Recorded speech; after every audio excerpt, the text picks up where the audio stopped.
The Football Association recently made a 17-year-old girl with suspected autism cry as it grilled her for 30 minutes before finding her guilty of discrimination and then banned her for 6 matches of upcoming football.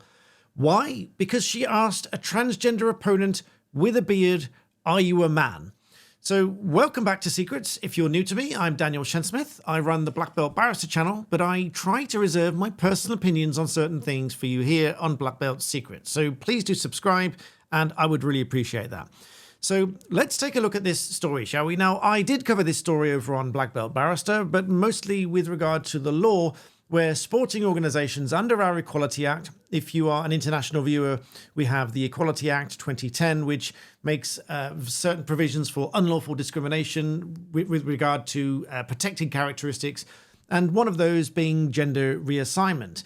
Now, the law also specifies that sporting organisations can, when it's to protect the safety and the fairness of the participants in the game, they can exclude people if they are transgender, and it is not unlawfully discriminatory to do so because they are obviously trying to achieve a legitimate aim, and that is a proportionate means of doing so.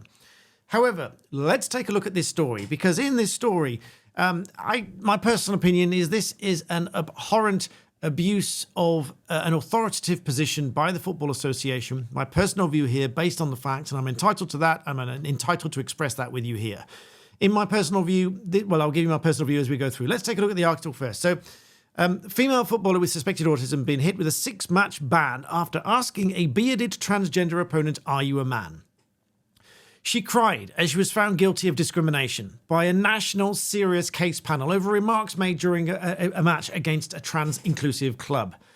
As previously stated in the Telegraph, I will endeavour to remember to link this in the description below. If I fail to do that, please do remind me, and then I will put it there because I often forget. The latest outrage over the Football Association's policy of allowing those born male to play in the women's game saw the young woman charged by her county football association by saying, "Are you a man? That's a man. Don't come here again," and similar comments.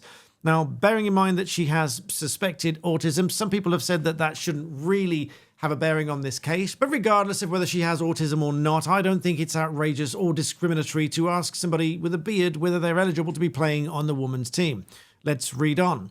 It says, following a 3-hour hearing last week, and this is dated the 6th of November, so this is now a couple of weeks old, but following a 3-hour hearing, she denied being transphobic at what was a pre-season friendly back in July. She was banned for 6 matches, 4 of which were suspended. In a statement by the Football Association, they say this was a case heard and found proven by a national serious case panel, and the individual's been suspended for 6 matches, with 2 to be served immediately and 4 suspended for 12 months. Wow, this sounds like some kind of prison sentence for this girl asking what she obviously thought to be a genuine, sincere question, mistaken as to the identity of the opposing player, and she'd already raised concerns about the risk of serious injury as a 17-year-old girl playing against a biological male who was much larger and a very physical player, which was possibly a safety issue as she didn't want to get dangerously injured right before the start of a new season. Nonetheless, she said, despite this, I made it clear that if the player met the eligibility criteria for the Football Association, I would respect the rules and accept the risk involved of continuing to play the match. My safeguarding officer and the referee were both present for the conversation. She said she was truly disheartened that these allegations have been made against her, stressing that she's always supported and respected diversity within the team, including members that are in the LGBTQIA+ community. The girl's mum said that none of her daughter's teammates had been approached to make statements ahead of the upcoming hearing, but they were 100% behind her. Now, quite frankly, I think this is counterintuitive, and I think it's counterproductive.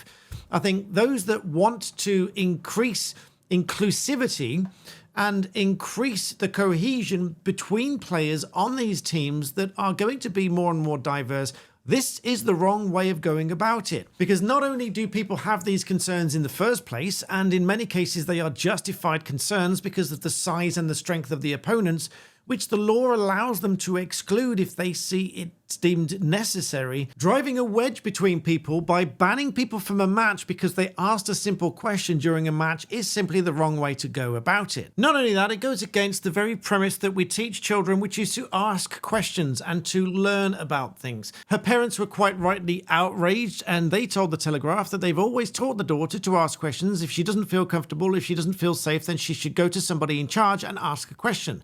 Which she did so in this case. She went to the referee at some point. And in safeguarding and places of work, you're always told that you should question everything, but she's been told, if effectively sanctioned by the Football Association for doing so. She just asked, "Are you a man?" to somebody playing the game on the opposite team with a beard on a female team. The director of Sex Matters, Fiona McAnina, said that the FA has declared open season on women and girls in football with its disastrous policy, which means that no one can question a male participating in a women's game. Anyone who does find themselves suspended just for asking. Disciplining women and girls for saying what they see plainly in front of them makes a mockery of the game. The FA's new strategy for women and girls football is worthless as long as this transgender inclusion policy is in place. How can the FA talk about a commitment to true equality in community football while undermining the rights and safety of the very players it claims to be supporting? So I don't know what you think about this, but this is very much a personal opinion here. This is, and I stress, and for the avoidance of doubt, this is not to talk against the rights of transgender individuals. This is more about how we are supposed to work together as a community. This is anything but inclusive. This is so counterintuitive and counterproductive that it goes against and flies in the face of everything that anybody hopes to achieve in the name of diversity and inclusion.